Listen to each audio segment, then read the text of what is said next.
Here's what she said about the economy. She said, quote, groceries, utility, insurance, and the basic cost of running small business keep rising faster than wages. She also says that not enough is being done.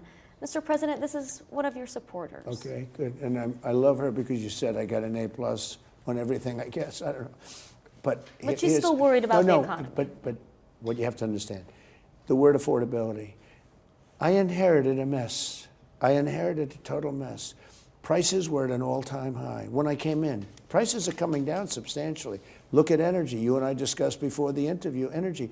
Energy has come down incredibly. When energy comes down, everything, because it's so much bigger than any other subject, but energy has come down incredibly. Prices are all coming down. It's been 10 months. It's amazing what we've done. If you think of gasoline a gallon, they had it at $4.50, almost $5. You go to some of the states, you had it at $6. We hit 3 states 2 days ago, $1.99 a gallon. When that happens, everything comes down pretty good. But I do want to talk about the economy, sir, here at home, and I wonder what grade you would give your economy. A+. Yeah, A++++++. That's Donald Trump rating his economy A++++++, which is to say, at a time when more than 2/3 of Americans disapprove of the economy, the fact that Trump thinks it's perfect means he is both out of touch with the vast majority of Americans and that he's not going to do anything to fix it. After all, if it's not broken, what's there to fix? Why aim to improve an economy that's already A++++++? Note too that Donald Trump says that prices are already coming down. First of all, that is yet another instance of just how out of touch this guy is. According to the latest polling, the vast majority of Americans believe that prices are going up, not down. And it's also just objectively false. He brought up the issue of energy specifically. Energy prices have thus far surged 11% in Trump's second term, despite promises that he would, quote, cut the price of energy and electricity in half by the start of 2026. According to The Guardian, among the reasons for the increase are Trump's moves to boost fossil fuels, says the new letter, which was also signed by Senators Ed Markey of Massachusetts and Jeff Merkley of Oregon. That includes coal, the costliest and dirtiest energy source. The president's also waged a war on inexpensive wind and solar power, despite soaring electricity demand driven by artificial intelligence data centers. More than 12 million U.S. homes could have been powered by the clean energy projects that have been canceled or delayed since Trump's re-election. The White House has also made the crisis worse by proposing to eliminate the $4 billion which Congress approved for heating and cooling via the Low-Income Home Energy Assistance Program. He's also seeking to cut or eliminate funding for the Energy Star program, which promotes energy efficiency and has saved Americans $500 billion in energy costs, according to the federal data. So not only are energy prices rising, but they're rising thanks to him. And yet the fact that he suggests that the opposite is happening is a testament to either his delusion or his dishonesty, but either way, wholly disqualifying. And of course, now that Donald Trump has issued his clarion call, the rest of his little minions are doing what they do best and following the leader by regurgitating his talking points. This was Republican lawmaker Mark Alford today doing his best to get recognized by Daddy Trump. I do wonder how you would grade the economy. A+. Look, I'm using the same template that our president is using, and that is the potential, what we are going to see with the economy in the first and second quarter. While we're having a lot of cold in the Midwest right now, a lot of ice, America is going to heat up with the economy based on the tariffs that are coming in, the tariff money, based on the One Big Beautiful Bill, the working family tax cuts. It is going to supercharge the economy. This is a bow and arrow right now. We have drawn back the bow, and in the first quarter, we're going to let this arrow go, and it's going to hit the target. In other words, the rest of the GOP is ensuring that Americans can all see that not only is Trump saddled with the blame for high prices, but that they are too. They are broadcasting right now that Donald Trump is perfect, the economy is perfect, and that nothing should change whatsoever, including all those high costs, because remember, it's A++++++. And let's be clear, this is not a fluke or a one-off. This is a consistent message being peddled by the GOP.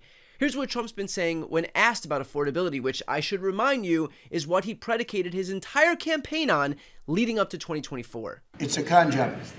I think affordability is the greatest con job. They look at you and they say, affordability. They don't say anything else. Everyone says, oh, their prices were so low. No, they had the worst inflation. And it didn't have much of an impact because the prices were very high. But our prices now for energy, but for gasoline are really low. Electricity's coming down. And when that comes down, everything comes down. But the word affordability is a Democrat scam. They say it, and then they go on to the next subject. And everyone thinks, oh, they had lower prices. No, they had the worst inflation in the history of our country. Now, some people will correct me, because they always love to correct me, even though I'm right about everything. But some people like to correct me, and they say 48 years. I say it's not 48 years, it's much more. But they say it's the worst inflation that we've had in 48 years. I say ever, but whether it's 48 years or ever, it's pretty bad. We had the worst inflation that we've ever had. Yeah, one more. Yeah, when you talk about affordability, is going forward, are the American people, do you believe, getting impatient with the reforms that you're making? They've talked about it's about. I think they're getting fake news from guys like you. Look, affordability is a hoax that was started by Democrats who caused the problem of pricing, and they didn't end it. When, look, they lost in a landslide. We won every swing state, we won the popular vote, we won everything. Gotta love Trump seething over the fact that Americans are recognizing the con that they've been sold after he peddled this idea of affordability on the campaign trail, only to send costs soaring once he took power. And so now, Democrats have been running on fixing the problems created by Trump, and his response is to claim that the very word affordability is a Democrat scam, a Democrat hoax, which is a tad bit ironic, considering this is what he posted just days ago. Quote, "I am the affordability president, talk loudly and proudly." Or how about this one? Quote, "Affordability is our goal, love to the American people." So which is it? Is affordability a Democrat hoax, or is affordability literally Trump's entire MO? Because whichever it is, Trump should probably tell that to Trump. And it's not just Donald Trump who's bristling at the fact that the GOP is getting killed on affordability. Here's J.D. Vance. If you look at every affordability crisis that's confronting the American people today, it is traceable directly to a problem caused by Joe Biden and congressional Democrats. Why did homes get so unaffordable? Because we had 20 million illegal aliens in this country taking homes that ought by right to go to American citizens. Why did tax bills get so unaffordable? Because Democrats were raising taxes while congressional Republicans under the president's leadership were now cutting taxes. Why did food get so expensive? Because we printed trillions of dollars and threw it into green scams that made our agricultural economy suffer while Americans were paying higher prices for food. On every single one of those issues, Mr. President, I think we've made incredible progress. But it would be preposterous to fix every problem caused over the last 4 years in just 10 months. I think that we've done incredibly good. But what I see over the next year, and you heard Brooke talk about joy and gratitude, what I really think this season represents for me, and I think for the entire administration, is that we have now done incredible work to fix what Joe Biden broke. And I think the next year in American growth and American prosperity could be the best year that we've had in the United States of America. It's going to happen because we're all working hard. It's going to happen because we have the greatest country in the world. But I think for congressional Democrats in particular, if they want to talk about affordability, they ought to look in the mirror. We are fixing what they're broken. We're proud to do it. It's the job that we were elected to do. But I think 2026 is going to be the year where this economy really takes off. Again, which is it? Will prices go down on day one, or will prices go down in year two? Because the goalposts sure do seem to be shifting quite a bit. The bad news for Trump is that while he and Vance and the rest of the GOP sycophants might insist on manifesting these lies into reality by virtue of repeating them over and over and over, the American people clearly know better. I spoke on CNN about the fact that Trump is now contending with his lowest polling ever. So let's start with President Trump's approval rating. What do you make of that, Brian? I think that people are recognizing the con that they've been sold. This guy swept into office amid a fury of populist promises that he would lower the cost of groceries, of eggs, of housing, of rent. And then he got into office, engaged in a trade war that sent the cost of everything surging, cut everybody's health coverage, Medicaid, ACA subsidies, food assistance. And on top of all of that, had the audacity to actually focus his attention on encrusting his Oval Office in gold, building a $350 million ballroom, buying a couple of Gulfstream jets, getting his own Qatari jet that he retrofitted to the tune of $1 billion, paid for by American taxpayers. And look, If Trump wants to pretend that affordability is somehow solved, he can be my guest. But the American people can very clearly see that things are getting more expensive, not less. I mean, they literally just voted in Democrats in a blue wave a few weeks back on this exact issue, a failure of this president and his party to keep their promises when it comes to affordability. And yet, instead of actually seeking to fix those problems, Trump and Republicans do what they always do, which is to try and gaslight everyone into thinking that it's already been fixed and it's amazing and no one else can fix it like Trump can, and many people are even saying that he deserves a prize.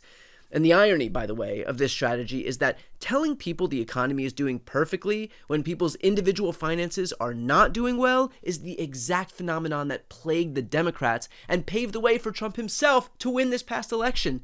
So the fact that Donald Trump is now falling victim to that exact same phenomenon that he once exploited is even more hypocritical since, of all people, he should know better. But still, the urge to lie is clearly too strong. The truth is that affordability is simply not a focus for Donald Trump. It was, again, on the campaign trail when he needed something from people, namely their support, but now that he's got that power, he doesn't care about them. Simple as that.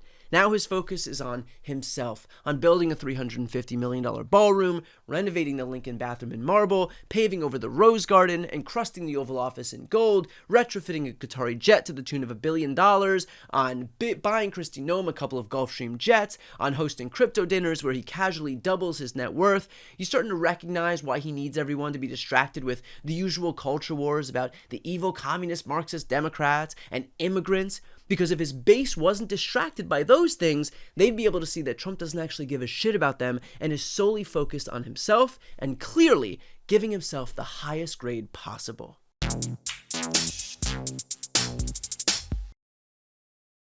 Before you go, if you enjoyed this content and you want to see more and support independent media, please subscribe to this channel. The subscribe button will be right here on the screen. But second, the reality is that we are now in a political environment where this administration can lean on any of the social media platforms to suppress certain voices if they don't like critical coverage. That means my longevity here is in the hands of a few tech billionaires who are already making it clear that they are willing to cater to this administration. To that end, signing up for my newsletter is a way for me to reach you directly if that ever becomes necessary. I'll put the link right here on the screen as well, so please sign up. It's free, but there's also an option to do a paid subscription if you'd like to support me and my team. I really appreciate it. Thanks so much for watching.